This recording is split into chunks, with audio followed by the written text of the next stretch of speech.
Good afternoon. Today is the Animal Advisory Board meeting for 11/8/28. We don't have a chairperson yet, so I'm going to do the very beginning of the meeting and to get you guys used to doing it. And then once you get your chair, the next meeting, you guys will do this part of it. We're going to call to order. The chair requests staff confirmation that the Kansas Open Meeting Act required notice has been properly provided, and I did give that to the city clerk's office, and it was properly provided. We do need to do a roll call, so we'll start here with Deborah. Here. Beth Palmatier. Here. Mary Goad. Here. Scott McCready. Here. Grant Johansson. Here. And Frankie Fuller. Here. Okay. And we do have, this is the time for Citizens Forum if people would like to stand up and if they have anything that they want to talk about. This is your opportunity to come on up. Hi, my name is Rose Bass, and I really wasn't planning on getting up and speaking, but I was just kind of wondering, where do we stand, the animal shelter stand with the veterinarians in Salina? As far as relationships or? both? Well, I mean, we work with every vet in Salina. We do send animals to every vet in Salina. They accept our animals. Haven't really had any issues. I think there was an issue a while back with the spay-neuter clinic, but I think that that's kind of softened a little bit, trying to help the poor people in Salina try and get animals spayed and neutered. I think we all have the same goal, is to get animals spayed and neutered. Mm-hmm. Is there any friction between the shelter and the Salina veterinarians? Because I've talked to a few, and I'm not that I sure. know of, not that they've voiced to me. Okay. Do you still take animals then sometimes to get spayed or neutered, or do they have to wait the whole week until the vet comes from Wichita?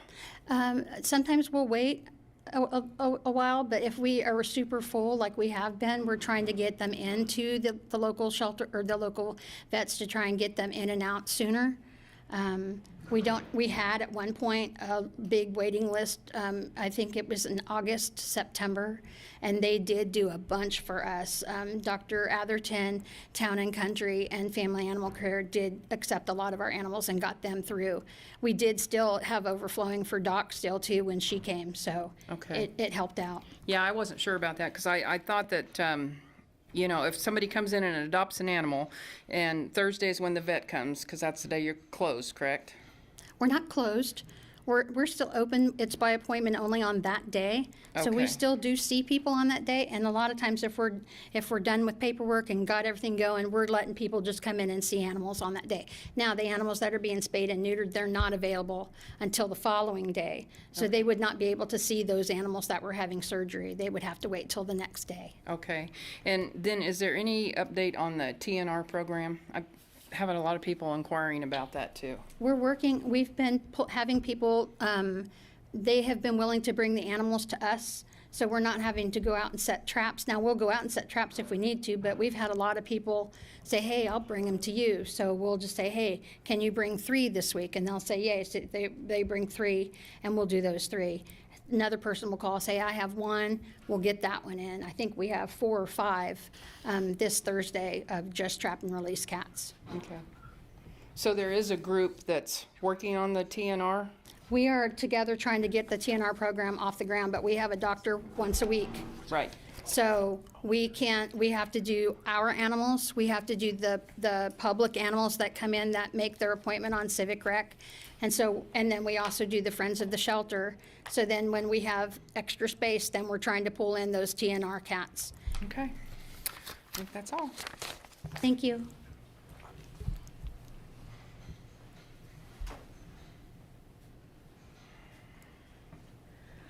Can I ask a question?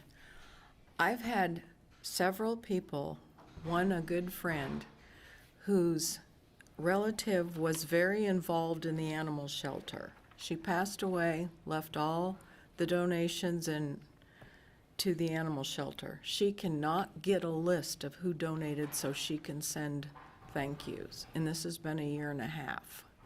All she has to do is call me. She's I called will get- numerous times and emailed, Okay. and she doesn't get it. And if, I've had other people that have mentioned that too, in not as great a number as this one, but she said that she's called and emailed and can't get them, and she knows everybody thinks that they're awful because they haven't written thank yous. If you can get me that person's name, I will contact them as soon as I get back to the shelter or first thing in the morning. Okay. Okay? And then do you send out thank yous if people donate? We all try and send out thank yous. If I've got a big stack, somebody else will help me work on it and I we get mean, them out. I used to donate a lot, not, you know, I don't know who was there, but it was, I'm sure, in the last before COVID. And I'd always get such a wonderful thank you in the mail. And I've donated since, and I don't get any acknowledgement at all. And I'm not worried about myself, I'm worried about all the citizens in Salina that want to donate to the animal shelter if it's not even being recognized. Right. So, okay, I will have her contact you tomorrow. Thank you. I'm gonna get it from her after. I'm not sure. She didn't say her name. Thank Linda you. Reynolds. I just need it for the notes. Do you have anybody else that wants to come up and talk?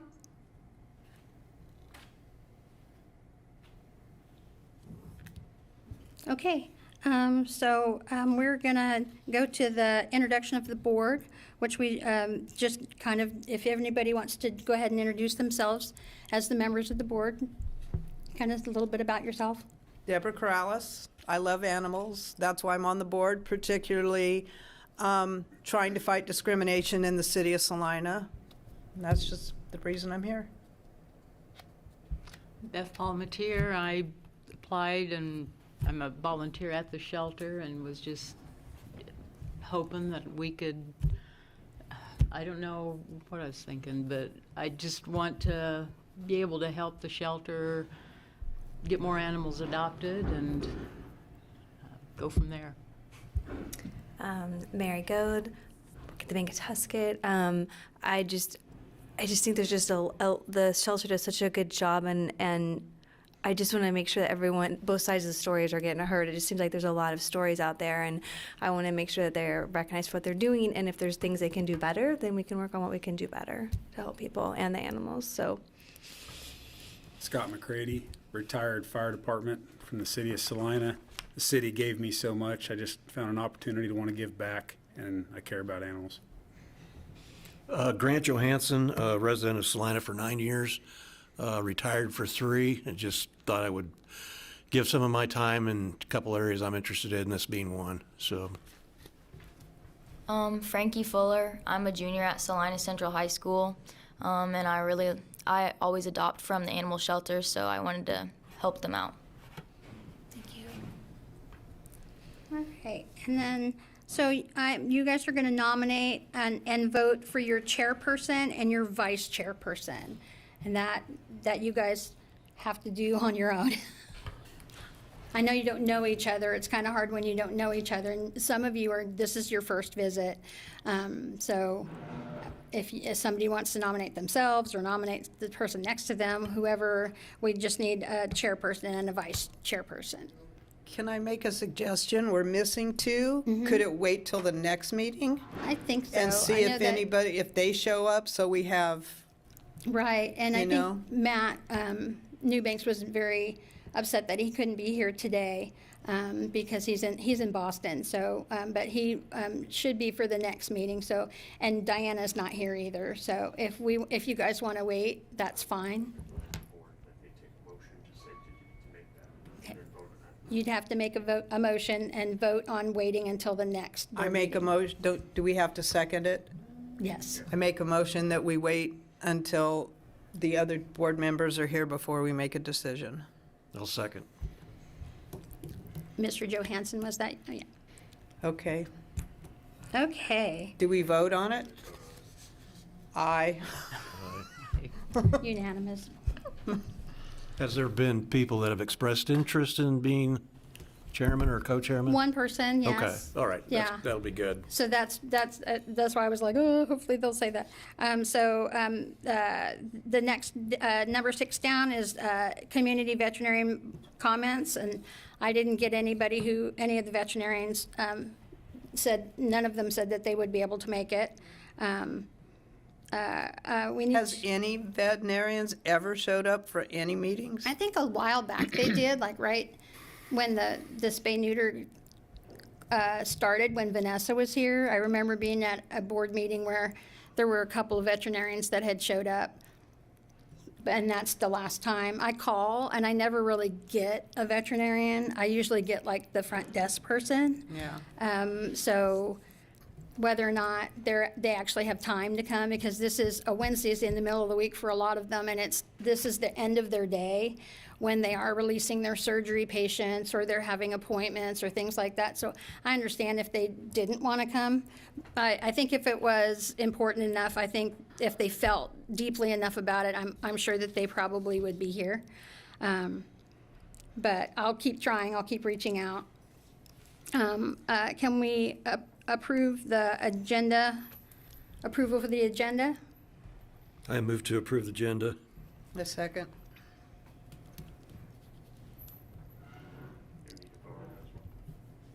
I'm sorry?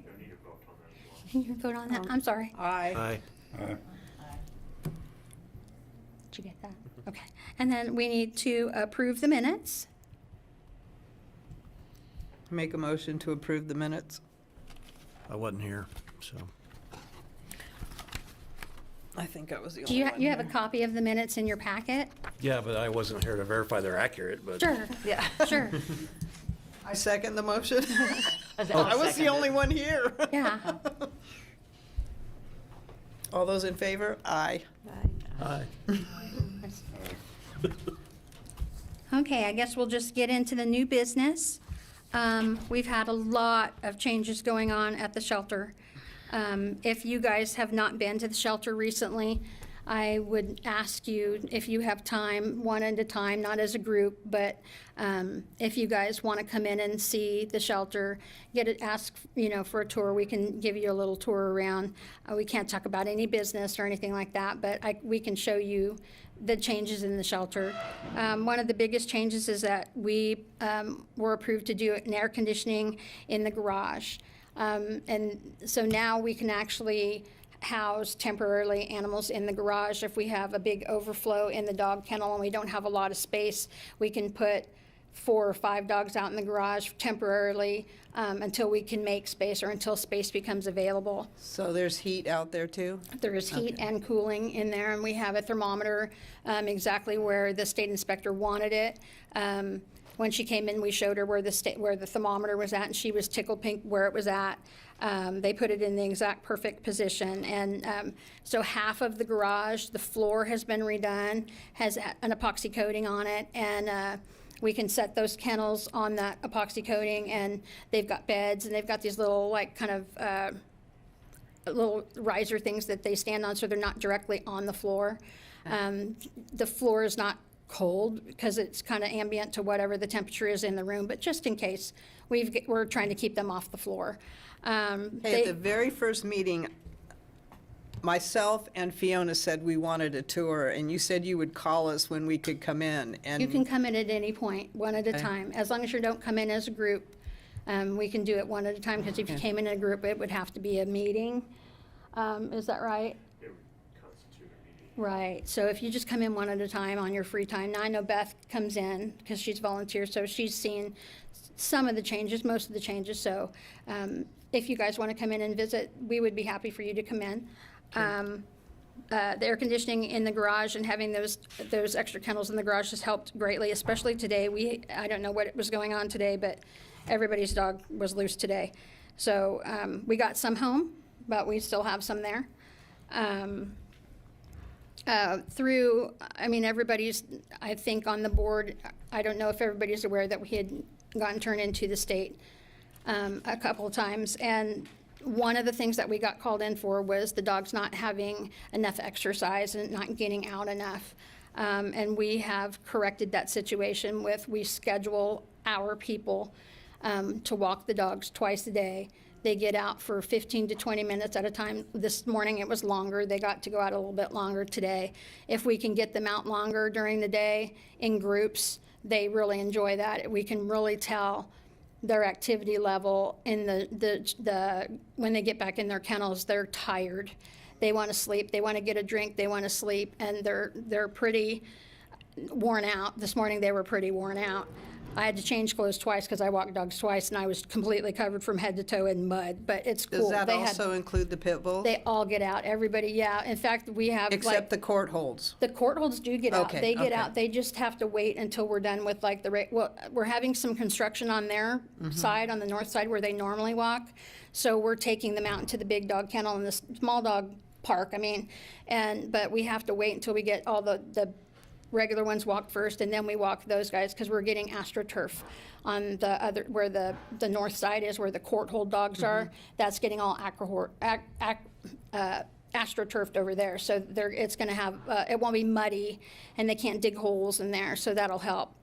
But yeah, they get out twice a day. We have a log. The state inspector asked us to keep a log of their walking, who's walked, how long they're walked, when they're fed, how often they're fed, how often they're watered, that kind of thing. Enrichment, what they do for enrichment. And we have on our board, we have who can go out with who. So this morning we had a group of, I think there was 4 at a time, pit bulls that went out, and they just absolutely had a blast over in this dog park. And then we had 3 over here, and we let them out and let them run. Everybody gets out. Even those little decrepit, we have a little teeny tiny Yorkie, and I know she wanted out. So I carried her around, and after I put them away, I let her kind of be with me out on the outside. So she wasn't in the dog park. She was outside with me in that breezeway area. So she got out. She got to walk too. So, and she was happy for it. Okay, But- can I backtrack to the Sure. loose dogs that you had? How often when you get a stray dog in, how long is the average time that you get a picture of that dog and put her on the website right away? I mean, what's the waiting period? We try and do it right away. We're having sometimes when the officer is super busy, the officer doesn't have time to do it, so one of us that's sitting at the front desk does it. And a lot of times we'll take a picture with our phone and put it right on Lost and Found right then and there when we get it, and put a little description on there of what we got. But it usually is within that time that we do that intake sheet and get everything in, get the vaccinations in. Now, if the dog is very fractious, or if the cat, like we had a cat that came in today, and all we got was a blur. Every time we tried to take her picture, it was just a blur. So we were going to wait and let her calm down. And sometimes on the dogs, we have to wait until they calm down in order to get a decent picture, so it's not all, Yeah. like everywhere. So we try and do it right then and there. It doesn't always happen, because if we get really slammed, if we're in the middle of adoptions or if we're in the middle of this and the officer comes in and drops the dog off and then puts the stuff down for us to do, then as we get done with our paperwork or whatever we were working on at that minute, then we'll get that in. So usually it's within 15, 20 minutes. So if a dog gets out, you get the picture posted, and the people don't contact you guys till Sunday, does anybody go down to the shelter and let that dog out on a Sunday? Or is there any way to get their dog out on a Sunday? We don't have releases on Sundays. Now, sometimes we will, if like the person's from out of town. We only have just very short, small staff on Sundays. We don't have way to take money on Sundays. So we don't usually let Do you dogs. always charge on the first time? We're supposed to charge every single time, because that is something that is one of our things that, it's kind of a, hey, we have to bring the dog in, we have to give it vaccines, we have to do this and that. Sometimes we don't charge. It depends on if they don't have any money. If they, if it was there for just like, say it came in, we put it in the window, like the front window, and call them, like if it has a microchip, we call them. And if they can get there pretty quick, we don't usually charge for that, unless it's we're consistently getting that dog all the time. Because on those intake forms, I think it was 2022, this dog named Jax got picked up 6 times in a matter of a month and a half or something, and I was just kind of wondering if he was charged every time he had to pick up his dog.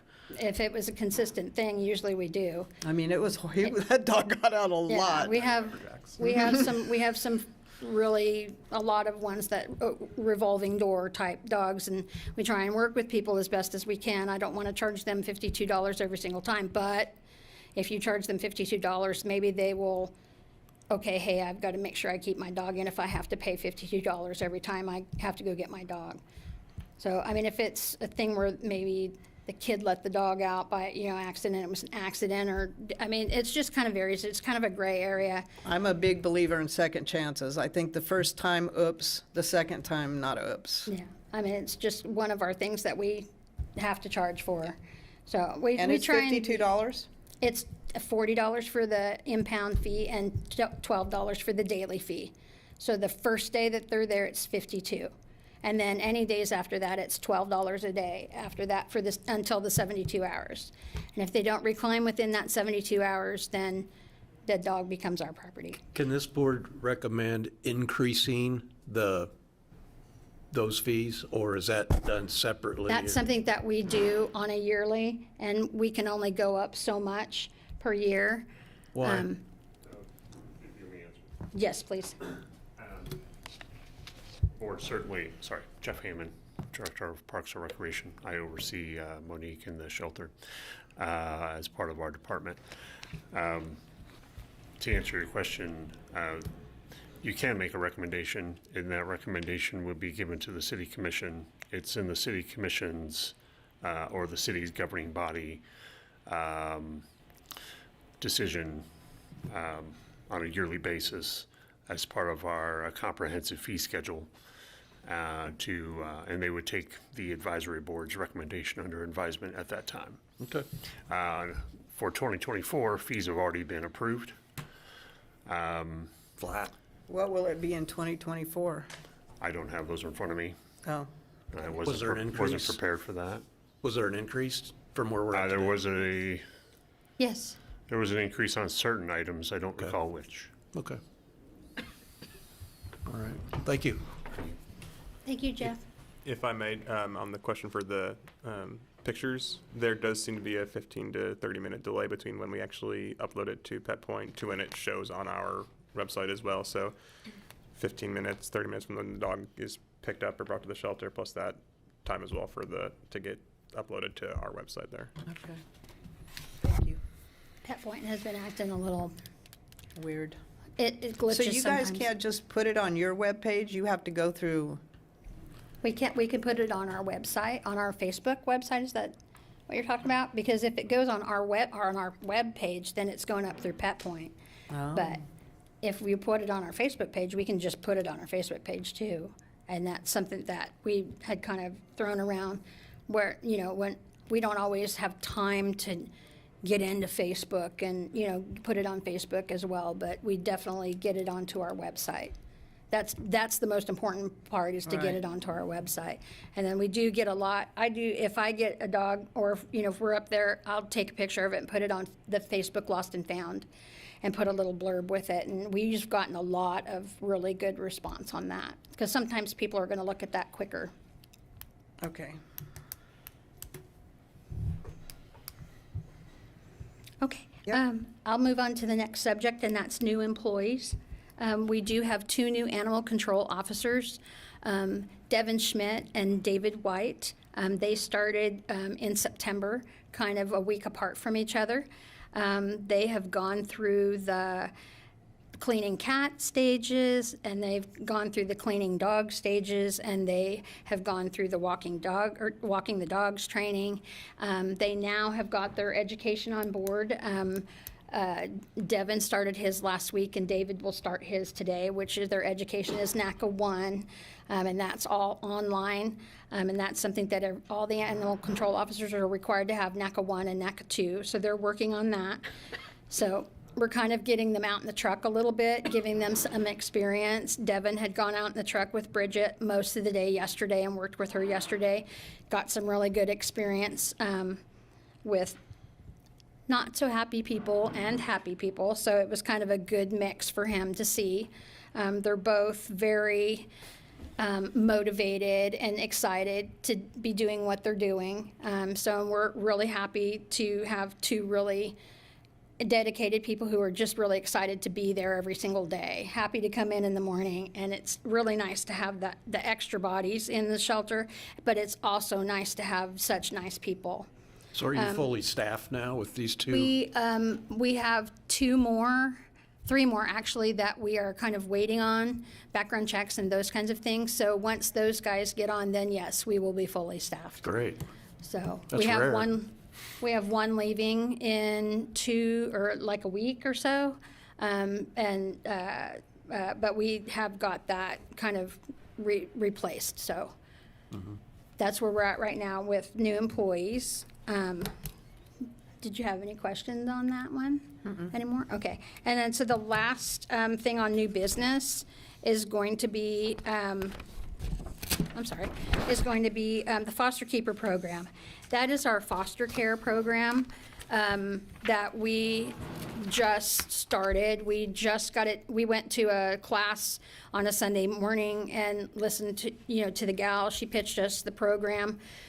We really enjoyed the information that we got, and we downloaded. We purchased the program and downloaded it, and it's now connecting to Pet Point. There's kind of a glitch right now for it to have people show up, because we've put everybody in that we have for foster, but they're not showing up. So whenever we try and go and put something in, like somebody gets a cat, or if somebody has an animal that's already, we have a book as well, that's what we were using, and now we're trying to go from that book to this program. So we tried putting the things that were in the book into the program, and it would show for a little bit, and then it would just go away. So Andy's working with the gal that had sold us the program to see what we could do to get it to connect, because it's not properly connecting to Pet Point. So we're just trying to get that to connect. So as soon as that gets, that we can get that connected, then we can start the new phase of our foster care program by using the computer instead of using a book. So that's real important to us. That way we can keep track of what we have in foster care, what's coming out of foster care, when are vaccinations due, when do they need wormed, those kinds of things. Foster keeper is going to just say, hey, Bitsy, that's with Sue Vol, is this many days old, and she's ready for a panicure, or she's ready for a vaccine, or she's ready for this. So it's going to alert us, so then we can alert then the fosters, hey, do you have this? Can we get this ready for you? You want to come and pick up this wormer to give to this? And then we'll have it'll be documented when it got, what time, everything like that. Where right now, we're not having that so much documented until the animal actually comes to us. So that'll be a lot better for the animals to have that documentation. Then down the road, when somebody gets their animal, it's going to have it documented from day one. How many fosters homes are there under your system? I mean, how many people are willing to do that? Oh gosh, there's how many? There's 7 or 8. There's only 7 active, is that? so. Yeah, I Okay. believe there's only 7 that are active right now. We have people who have offered that they want to sign up for foster care, so we do have some applications for that, but we're not gonna actually start doing let them foster until we've got that program done. That way we can be more accurate with our numbers, because it's real important for the state. The state is very adamant about knowing where everything is. Every person, we have to know who has this animal, who has that animal. It's very important, and it was part of our, when we went through our inspection, it was one of the things that, one of the first things that they looked at. So she did come back, was it 2 weeks ago, Jeff? About 2 weeks ago, she came and re-inspected us, and we got a lot of really good feedback from her. And we passed our inspection this time. She was really happy with a lot of the changes that had been made, and she could tell the difference in between when she had come back the first time and second time, and then this time. She was very happy with the results. So, and that's something that if you can look at that, you can research that and get that report if you need it. It's online. So, and then old business. Oh, can I interrupt? Sure, yes. Okay. kind of in the fostering thing, have you reached out to any of your old volunteers to see if they wanted to come back? Because I know in COVID, everybody kind of got pushed away. Have you contacted anybody and said, hey, we're back open if you want to come back? Yeah, I Part of mean, old business that's coming up next? I'm sorry? Is that part of old business that's coming up next? No, the this is volunteers? kind of me Yeah. new business. Well, it's, Oh, okay. Oh, you got, it's on the old Back business. page. It's on, but yeah, I'll we answer talk it. about it all the time.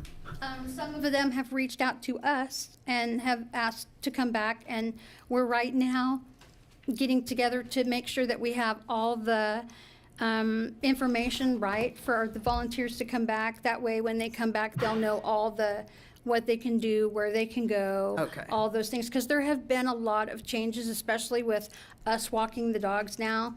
The volunteers can still come in and walk dogs, but we, for the majority, we walk the dogs. That's one of our jobs in the morning, just like cleaning everything, that somebody is walking the dogs every morning. Somebody is actually on the schedule every afternoon to walk the dogs. So who's the dog walker? It's all of us. Oh, I We thought you all- hired a dog walker. We don't have a dog walker, like a dog walker.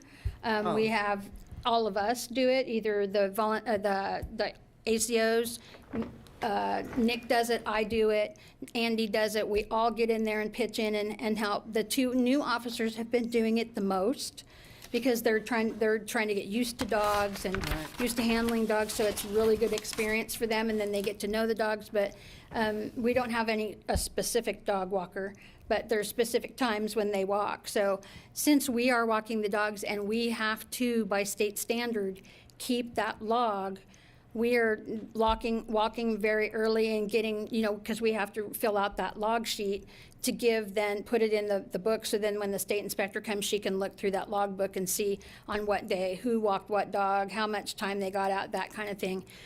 So we have to fill that out, so when we walk, we're walking. And if the volunteers want to walk, those dogs are not going to complain about getting out an extra half hour, 45 minutes, however long the volunteers are there for.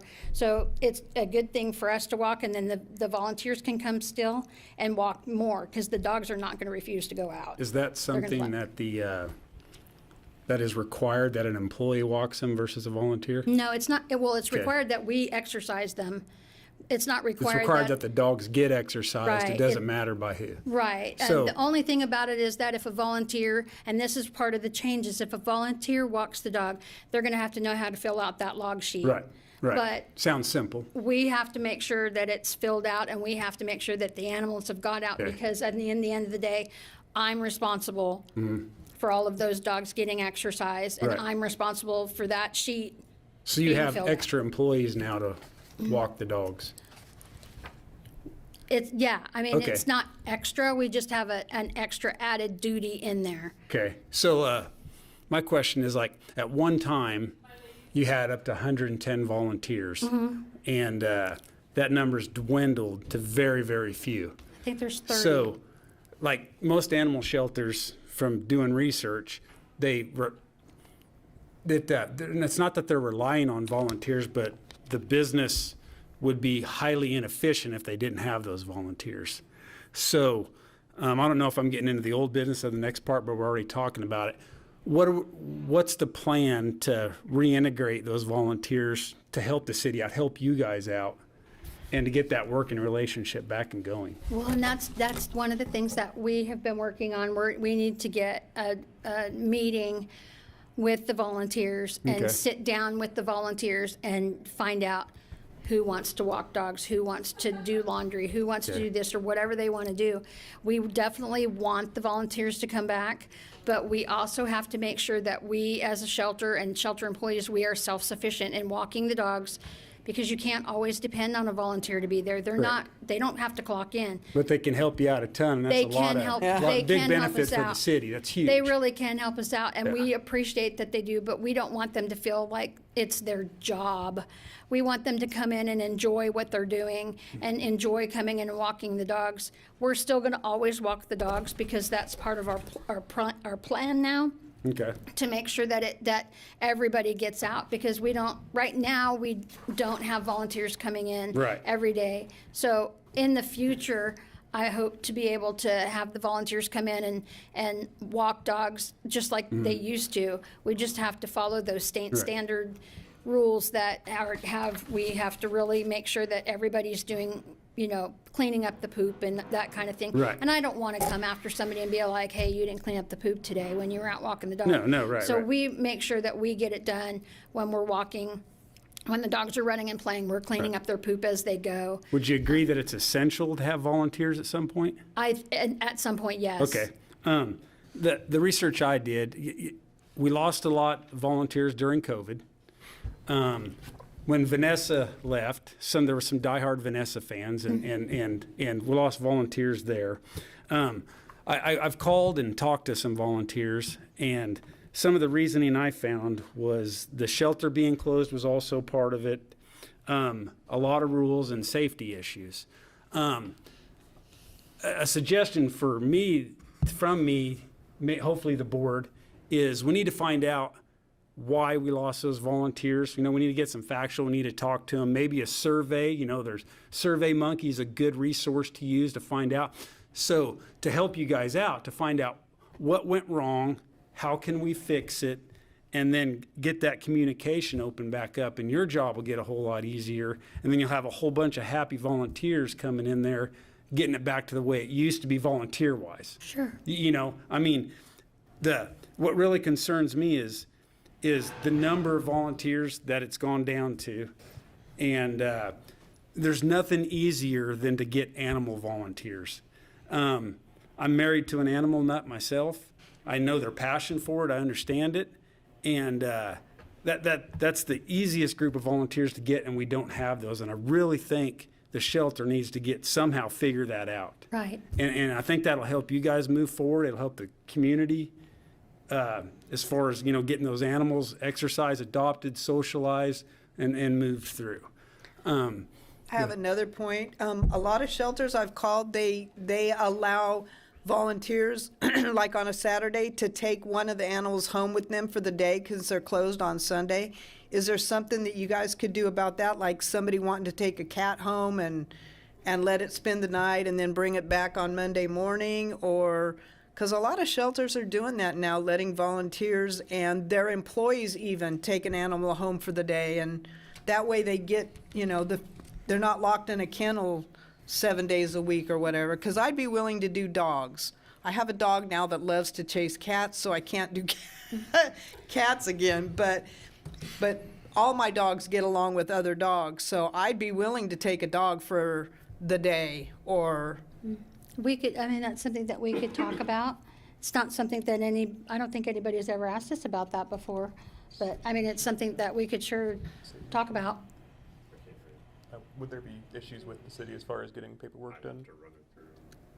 because a lot of shelters do that, let the volunteers and even the employees take an animal home for the weekend or a day or. As part of the thing about with the state is even with foster, if it's a certain age, it has to be spayed or neutered before it can leave the facility. Oh, I don't want anything that's So not fixed. definitely, if it would have to be, if it was in that age, it would have to be spayed or neutered, vaccinated, definitely. But that's something that we can research and get back with you on the next meeting. And I do pregnant dogs. Okay, Back on that volunteer thing, Monique. I'm sorry. What I'm going to do is I'm going to create that survey myself. And would you be willing to help me with that? Yes. And so I can get the appropriate questions that you would want, and if some board members want to give me some information on some questions that go on that way we can Sure. find out the best path to move forward Sure. to get that back Yeah, I had. and get you some help down there. I had researched, not researched, but I had talked to, several volunteers, and not all of them, but a few of them, and asked, why do you think people aren't coming? And one of the biggest thing was that there's too many rules. There's too many rules, that kind of thing. I heard that too, and I heard communication, and well, I think that's something you can almost consider yourself starting from scratch now. You Right. can get those outlined. You can show them what rules have purpose, what the purpose is, and help them understand what those rules are. And I think that, when somebody just gets new rule, or this or that, it's just like, okay, it's too Yeah. much. Some of them aren't going because of that, Right. like Well, you say. and part of it- with that, I'm sorry. when you get that information, when you do something like when you're asking questions, you're going to get a different answer than when a fellow volunteer's asking questions, or I call and ask questions. If you do an anonymous deal to them to where they know they can give their honest answer and nobody knows, Right. I think you might get some more information that'll help Right. you and help you move Right. forward with that. And I think that everybody is willing, myself included, to learn from other people. Take different angles, take, different insight. If somebody has a different idea, Yeah. research it. Not everything is set in stone, except for those state rules. Right, right. State standard rules Yeah. are those, that's Right. set in stone. And you're going to have rules too that you Right. need done, and as long as they understand that, I think that's a good thing. Right, and Yeah. I think everybody, all of us are willing to, we want the volunteers back. Mm-hmm. It's different with not having the volunteers there. It is Right. different not having them there. Some of them are very dear friends, Uh-huh. and it's, sometimes they just don't want to come back because of the drama that was going on at that time. Mm-hmm. So I think starting new and fresh, it would be a good thing. Right. You can, yeah, So, and definitely I would be willing to help you with Okay. that. appreciate that. Thank you. Okay, changing the subject completely. Pretty Prairie repealed their breed ban on the last vote. Okay, and we do not have control. Oh, I know, but Yeah. I just wanted to make that Right, announcement. and that's something, we just got new commissioners, I think. We got one new one. Some were new voted in, so those are things that you bring it to the city commission, and they're the ones who are the ones that you need to convince that it needs to change. My only question is, why don't they have you do the presentation? Why don't they let you get involved? You're the professional, you're around the animals, you know what's going on, but then they let Chris Cotton do the last one, which to me was the most idiotic thing I'd ever heard of. Some things are out of my control, but we remain, we don't want to be biased towards this or biased towards that. We have to be neutral, because as city employees, we have to enforce those codes. So if we're going around and saying, this and that, people don't take us serious when we have to do our job, when we have to take a pit bull, or when we have, to try and do different things. We have to try and remain neutral. So, I mean, in the future, I really don't know what the answer for that is, but, I mean, I just think that it should be a professional that does the presentation, not, and no offense, a park and rec director. I don't think that should be left to them. I think it should be left to the people that work with the animals. I know I can say from an animal control standpoint, getting up there and having an opinion No, not an opinion, but here's the good points and here's are some of the negative points. Just a neutral presentation, which is not what was happening the last time. He relied on dogbites.org, and if you ask any national animal organization about dogbites.org, and they will all tell you, don't believe a word they say on there. I just want a presentation in front of the commission that is legit, and I'm asking about you doing it because I think you would be the most fair, because that last presentation sucked. That's all I'm saying. I'm not saying anything bad about, you doing it or not doing it. I just thought it should have been. I'm open-minded about those kinds of things, so, I mean, it's just something that when it kind of comes around and it gets brought up and we have more discussions on it, we can talk about it more. I have a question on these meetings. I'm new to this, and this is my first time. Mm-hmm. Like, with the agenda, is that what we stick to, and then we can We go off generally stick course, to it, or- but if you have something that you want to talk about, we're happy to, at the end, if you have something else Okay. you want to talk about, we can talk about it, or if you want me to put something on the next agenda for us to talk about, Okay. I can do that All right, as well. appreciate that. Thank you. I just need to know where we're going. Yeah. So the need for volunteers we talked about. Trap and release we talked a little bit about. I would like to get back into having a whole day of just trap and release, but at the moment we only have our doctor for 1 day a week. So we're trying to get in all of our stuff from the shelter, all of the friends, things that need to be done, the fosters that need to be done, the public civic rec people that pay for that. We try and get those in. I have reached out to a doctor at K-State to see if we could possibly get the van coming back to the shelter, or have a couple of, a doctor and maybe, or like a student or somebody who's like almost done with their schooling, come in and could use our facility. They don't have to bring the van. The doctor said that he would get back with me, and it would be more into the new year, because they've already have everything scheduled for 2023.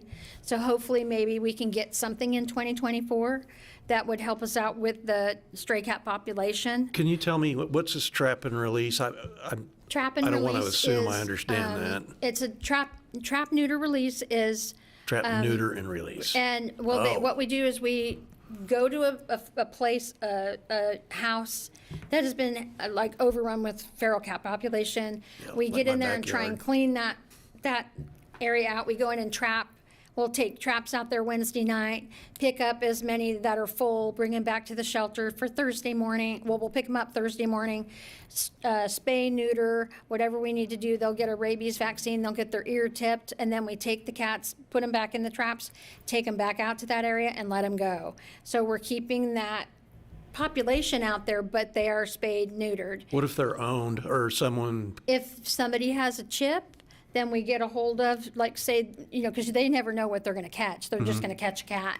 If we get in there and the cat's already got a chip, most likely it's probably already neutered. If we can get the information on the chip, call that person, say, hey, we have your cat. They can come pick up the cat. We're not going to charge them to come get it because it was picked up in a trap. So then we let them know, hey, maybe not let your cat out because this person's in this area is trapping for feral cats, and we're trying to get the population down. So we try and work it. We got the 13th Street Trailer Park completely cleaned up in basically 3 months, but that's when we had a doctor 2 days a week. So if we had a doctor another day of the week, it would be helpful. I asked some of the vets if they would be interested in doing a trap and release if we had some cats that we could bring over. And they said if we had room, but you never know what you're going to get Wednesday night into then Thursday morning or whatever day we set traps. You never know how many you're going to get, and are they going to have space for it then that day, because you don't know how many you're going to get. So it's a little harder with the local vets, but we're trying to get a few in as we can. I think we have 4. We have 4 or 5 this time. I believe, I know of 3, did you? 3. And then we had 3 or 4 the last time, that last week. So that's 6. So if we keep having people just bring them in, and just say trap, then I've got one lady almost completely done. She's got 1 more cat she's trying to catch, and we've done 6 of hers. So if she can catch number 7, she's going to be good. So we've got her. So then if we just kind of keep doing that throughout Salina, we'll try and get everybody. But it's unfathomable how many cats are out there. you It's probably birth don't control remember, for but cats. you and I had, I met you maybe last fall. This spring. I started trapping cats in my backyard. Are you on Eastboro? Yes, yeah. And I didn't even think to ask, but you explained all the rules and yada yada. And I didn't know, dumb me. I didn't know Salina. I thought leash laws applied to all domestic animals. Just dogs. And is that common?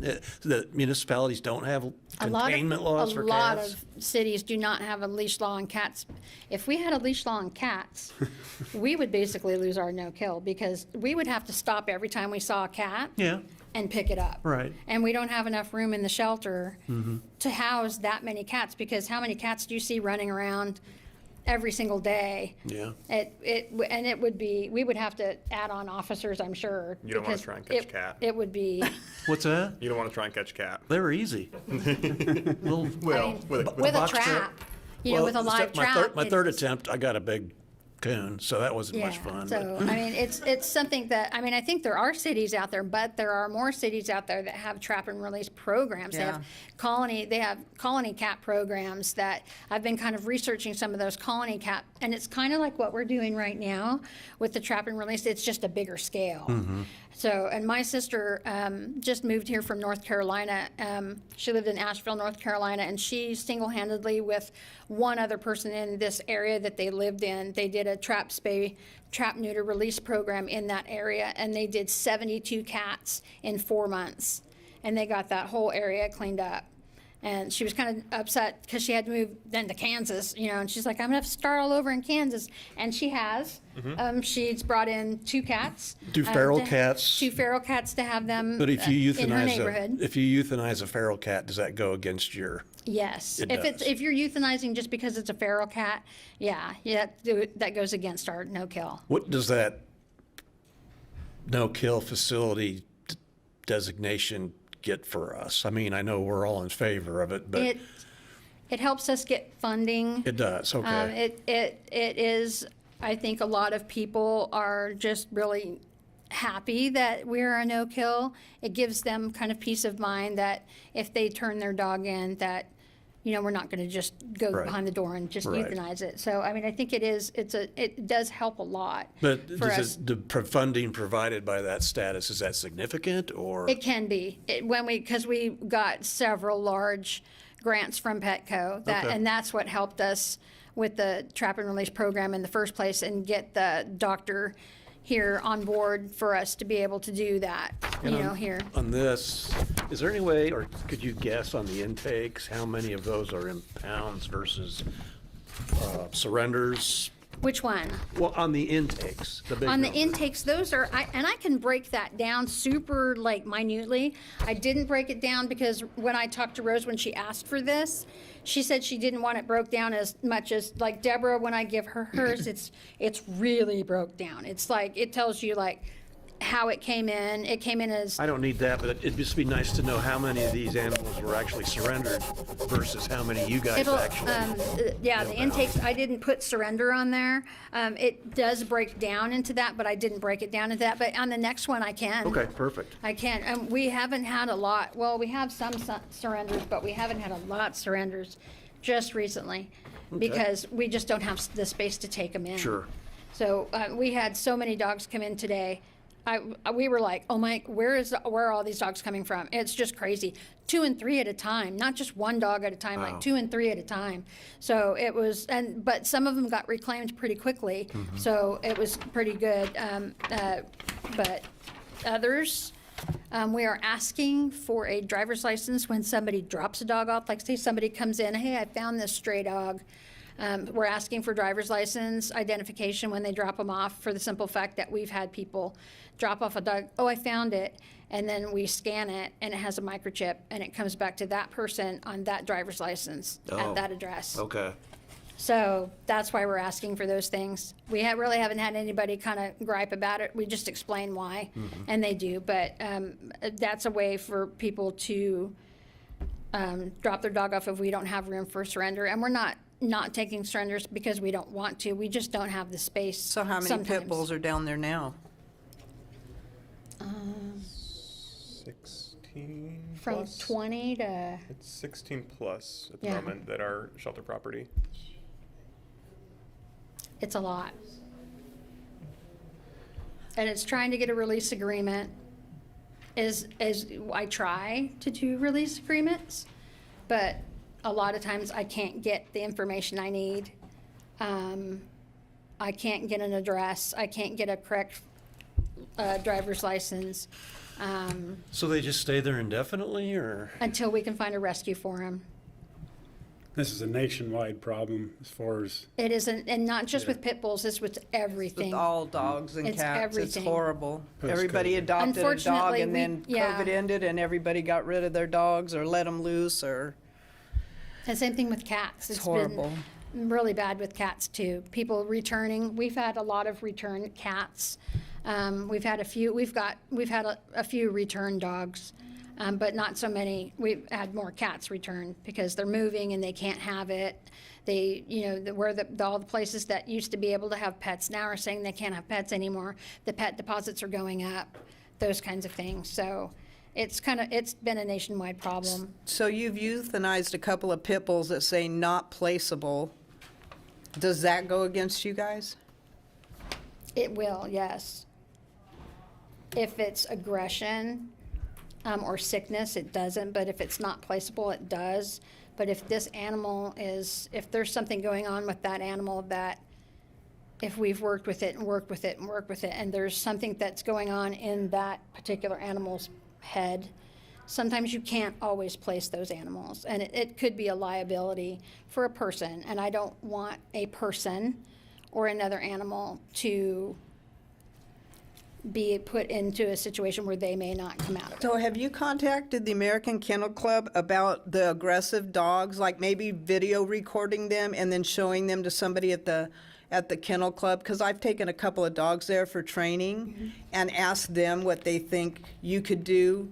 Get a professional trainers, because a lot of those people I are have not. trainers. We don't have a trainer at our facility. That's why I'm saying But them. I have not contacted the AKC about that. It's something I can do. That would be, I think that would be a good idea, recording the aggression and then maybe having them look at it. And if they won't do it for free, I'll pay $20 for a half an hour if they'll go over and check your dog out. And we'd have to find somebody close, I'm sure. I do Well, have. there was a lady I have a that from there- person who's retiring from a facility who is a trainer. And I'm kind of hoping I can talk her into volunteering and come in and help. Because we had a lady from the American Kennel Club here in town talk to the commissioners about repealing the breed ban. I'm sure she comes in this building all the time. I think she's from Junction City. No, I thought she was local because she told the commissioners, I see you guys every day, now you know me. Huh, I don't know. I don't know who that is. Yeah, I don't remember her name Yeah. either, it's been a while. Okay. Yeah, I mean, I'm open-minded about any of that. Because if we don't have to euthanize a dog, that's awesome. That we don't want to do it. I know. It's not something that, it's like, hey, we're going to euthanize that dog today. Okay, yeah. So what does not placeable mean? Just can't find a place There's for a him? problem with that animal that it is not placeable. Like, if you go through all the rescues, they give you a criteria of what they can accept and what they can't accept. And it's really hard to get. I've got 2 out last month, I think, and then, but I haven't been able to get anybody interested in what I've got right now. And the majority of the ones I have right now are perfect. There's no aggression, there's no other animal aggression, there's no people aggression. They're dogs that are just really, really good. Sometimes you have a dog that through the court, something happened with that dog through the court, or something happened with that animal with somebody in the facility or another animal in the facility, and there's not a change. Like we make a change for the animal to take it to a different area. We don't do this with it. We start working with it more. We start giving it more attention, more time. But if those things don't make it better, it's not always the best thing for the dog to try and get it transferred out, because and to keep it there for months and months and months with this problem and it's not improving, I have to focus on those dogs that I can get out. With as many as I have to focus on the ones that I can get out. So there's not always an answer as to why the dog is acting the way it is. If you'd like to interject, if you Yeah, want. to the best of my knowledge, the no-kill philosophy is about exploring every avenue prior to euthanasia for that animal. I'm not going to give exact specifics on a certain animal we had, but we had one that we've tried changing his location in the shelter, giving him a larger kennel, changing his feeding strategies, changing his outdoor time, the way that we did that, changing the animals that we put near him, changing medications to assist with anxiety, and after we went through everything that we had suggested to us, the behavior was still not improving, and that would be one of those situations where not placeable would be utilized in that way. And some facilities are pickier than other facilities. Some facilities are I just don't want anything that's aggressive. you know, so those are the kind of the easier places to get to, but you can hardly get anything there. Yeah, we had a place in Oklahoma that would take any dog you guys sent them, and then when they voted to keep the repeal, they said, we're done. Well, and see, to me, that's, if you're there to help the animal, if you want the pit bulls and you think that they're great and they're good animals, if you think that, but you won't take my dogs because I have a ban in my town, something I cannot control. Well, they couldn't If control it if- either, but they Right, full but up, if they you don't know? want to take my dogs because I have a ban in town, I can't, I mean, to me, that's not doing what's good for the dog. And if they're out there wanting the dogs, if they want pit bulls to be adopted and to be transferred and that kind of They thing had and give taken them a better home. I've taken a lot of dogs out of here you guys don't even know about, and that's why they were done, because they were helping. Okay, well, and I mean, if they want to help, we're open. You know, we want these dogs to go places, but if places are saying they won't take our dogs because we have a ban, I can't do anything about it. So, I mean, that's sad. That's sad to me that they won't take our dogs because Well, we they have a were. ban. They took 10 that I Well, transported but myself. they weren't from us. Well, they weren't were from us, so- Salina. I don't think they were specifically stating the animal shelter, but just in general, they weren't going to help Salina anymore because they had taken so many and nothing was improving for the dogs here. Okay, well, and that's on, you know, that's them. That's their opinion, so. This was prior to you, though. So I guess does anybody have anything else that they want to talk about or anything else that they need? Nope, I think I covered all my stuff. Make a motion to adjourn? Okay, go ahead. I just want, you people don't know me, but this conversation, all animals are unpredictable, and it depends on the environment they were raised and everything like that. I don't have a particular issue about any certain breed, but I do have issues with irresponsible pet owners. Yeah. And that's where we need to put our focus, and very large spay and neuter programs, some incentives are, you know, I don't know why a city can't enforce spay and neuter before they license an animal or they register as a breeder. That has to be report and monitor. I don't know why it can't be something as simple as that, but Like they had when the ban went into effect, we had to pay a certain amount of money, we had to do this, we had to do that. I don't understand why you don't just say no dog because it looks a certain way, because I have a dog that I got just recently, 36% pit bull, and I can keep her because she doesn't look pit bull. Right. But somebody else has a dog that's 36% pit bull, and it looks like a pit bull, you can't keep that one. I mean, Yeah. that sounds really ridiculous when you say it. no, it is. Yeah, it's just like, what is an assault rifle? They can't define that either, so. I'm done. I make a motion to adjourn. Nope, one more thing. I would like to meet more than every 3 months. I think the other board members meet monthly. I would like to see something like that for this board, because I think we could get more done if we meet more often and get more input, and hopefully get this out to the community that these meetings exist. Because the Parks and Rec Department, don't you meet once a month? Most of them do. I just found a couple that do it quarterly, and they're like the bad police one or whatever it is when there's a Yeah. thing And like that. I kind of inherited this when I came on, and it had always been quarterly, but that doesn't, I mean, if that's something that we can change, I'll find out what we can do to I mean, change it. even I if don't it's know. every 2 months, would be Right. better than every 3 months. Right, and there's, you know, there could be people who say, hey, I work, I can't get off that often. There are people who are retired that don't care, that have time to do it. You know, I mean, we'll see.